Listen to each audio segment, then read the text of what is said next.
Pneumatic cannon has received some changes. And for a lot of you, this would probably be the strongest a pneumatic cannon has ever been. And I already foresee this getting nerfed heavily, or something relating to this getting nerfed, because that's just the way it goes. Anyways, the pneumatic cannon now only has a 2x2 storage, but it can shoot anything that can fit in this 2x2. So the two first things I thought to shoot out of the cannon immediately were arrows, which do work. Glass shard arrows do 25 pierce a hit, and they're a 2x1. And my second thought was bladed flat caps, which do 20 slash a hit when you throw them. It actually says they only do 10, but they've been bugged forever as far as I'm aware, and just do 20. I don't know why. I think any object that's thrown that doesn't embed does double damage. Whatever. It's been a bug for a very long time. Um, to make these two, they're both really easy to make a bladed flat cap. You just need a flat cap and a glass shard. Incredibly easy. And for the arrows, it's a little bit more work. You need a rod, cloth, and a glass shard. So they kind of compete with each other, but you may not always get a flat cap. You may not always have access to cloth. Having access to rods is easy. I mean, even if you have access to a glass shard, that was funny. If you have access to a glass shard, you'll have access to cloth. It's both of these are really easy to mass produce. The glass is the only hard part of mass producing. You can shoot twice a second. You can no longer put the pneumatic cannon in full auto. I don't really know why. It doesn't change anything. You just click twice a second or hold your mouse button for a second. I guess you get to click more, whatever. But of course, you shoot 2 arrows. That's 50 DPS.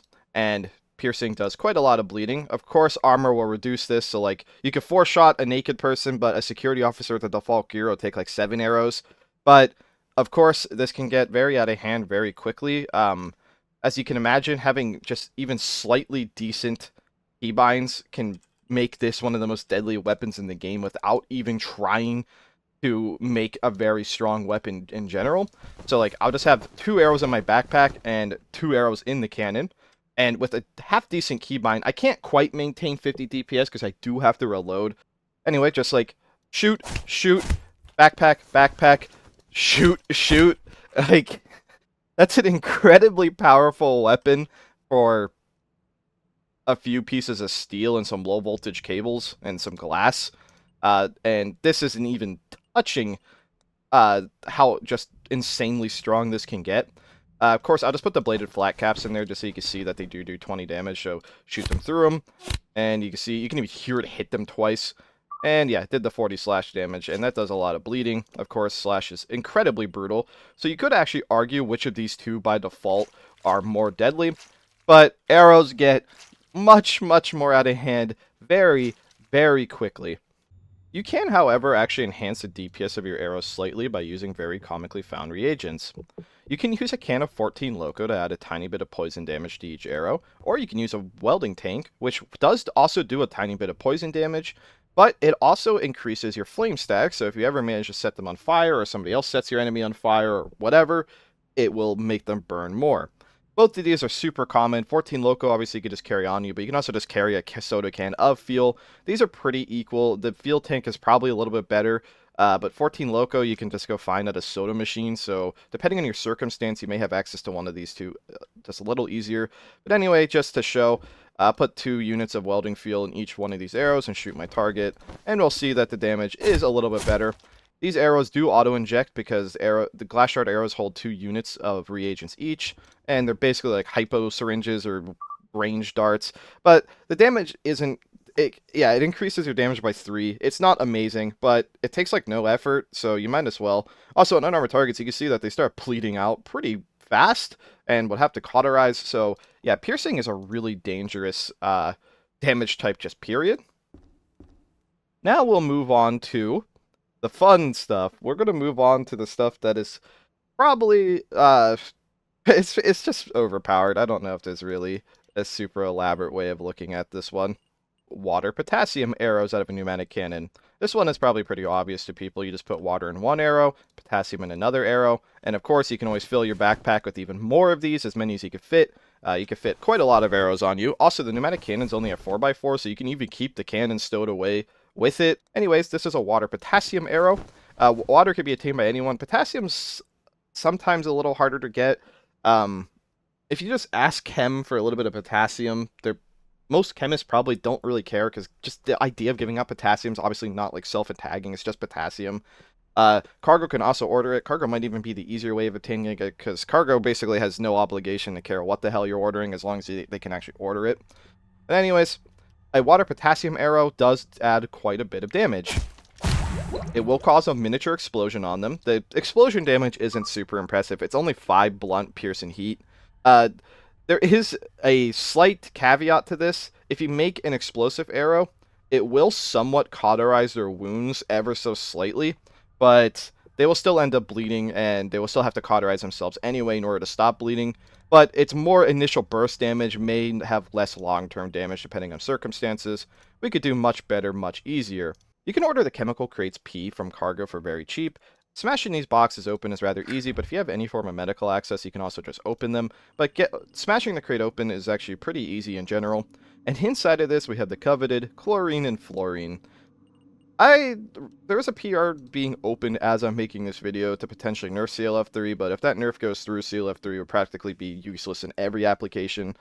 Other than making pyrotechnics, but we'll see. It may not get merged. It may get merged as I upload this video. It may get merged as I'm speaking. Never know. Anyways, with just 2 units of chlorine and 2 units of fluorine in one arrow, the DPS, or the damage of these arrows becomes disgustingly high for only 2 units of reagents in each arrow.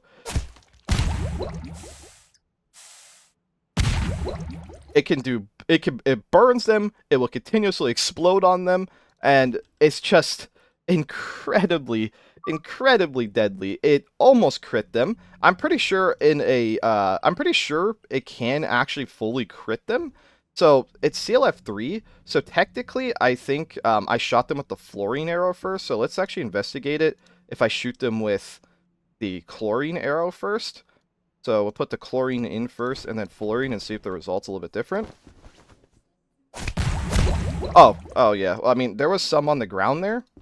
So that test was also not perfect. Let's move them a little out of the way and let's try this again. Chlorine first, fluorine second. Okay, yeah, so doing chlorine first does way more damage. It just straight up crits you. That's pretty incredible. It's actually it was crit by a fair margin for an unarmored target. Yeah, so 22 of that damage was spread out to heat. So they took 20 heat damage from, I'm guessing, the chemicals mixing as well, but it seems like the explosion itself did 16 because 16.5, and that explosion damage on targets with no explosive armor, even if they have body armor, will still goes through because explosive damage resistance isn't based off like brute and stuff, it's its own thing.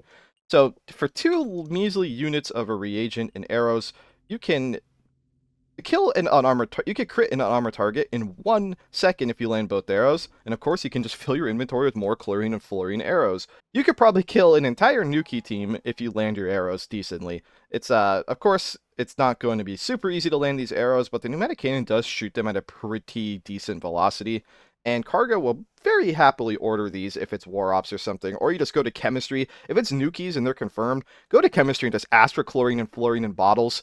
They will have basically no reason to say no, because they most likely are going to know that you're going to be using it on nukies. Of course, we could get really out of hand here, and there's many ways of doing this. You could use small beakers, large beakers, cryostasis beakers, throw the whole fucking jug if you want. The pneumatic cannon's incredible. I would say throwing the jug out of a pneumatic cannon isn't super valuable because the jug takes up the whole thing, meaning you'd have to either have 2 pneumatic cannons or have very good keybinds and have to not fumble putting both jugs in right after each other.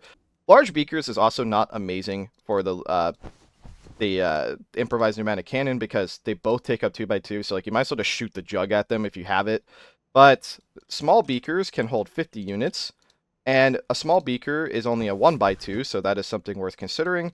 Also, for some reason, if you ever manage to actually get shakers, 2 shakers of chlorine and fluorine, you can actually shoot 2 shakers out. Shakers hold the same amount as large beakers, but they are smaller in the inventory. Just side effects of the inventory system. But 2 small beakers is more than enough to crit pretty much anyone. You get your 2 beakers lined up in a row in the pneumatic cannon, don't you have to fumble with keybinds, and you just launch them at the target directly. And we managed to space the whole room. That dude is just straight up dead. Oh god. Oh, it's gonna be loud. Alright, we're fine. Let's see how much they're dead by, because that is important. So just a small beaker of CLF3 on a full health target did over 270 damage. So you would insta-crit a Nuki with this. They would take about, divide that by 2. That's how much damage a Nuki would take from that. So you could potentially wipe out an entire fucking Nuki team with just a little bit of Chlorine and fluorine shot of a pneumatic cannon. Again, CLF3 is probably going to end up getting nerfed anyway. For now, as at the time of this video, this is incredibly strong.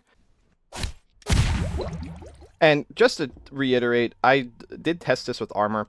You can't make like insta-kill elixir and darts because the darts no longer inject through armor, but the chemicals with arrows and stuff still inject and still explode. So even against a death squad member, it still does a pretty decent damage for just 2 arrows and a few reagents of chemicals.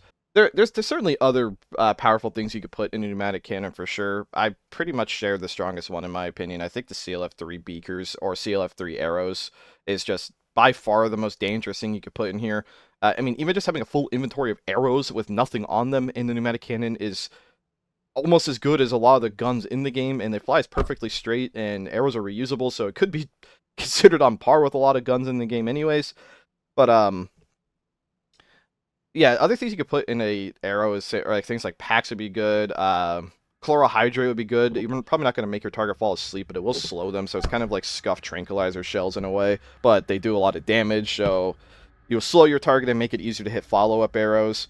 There's just so much potential here, and I expect y'all to figure out even more devious things than I shared in this video. Thank you for watching.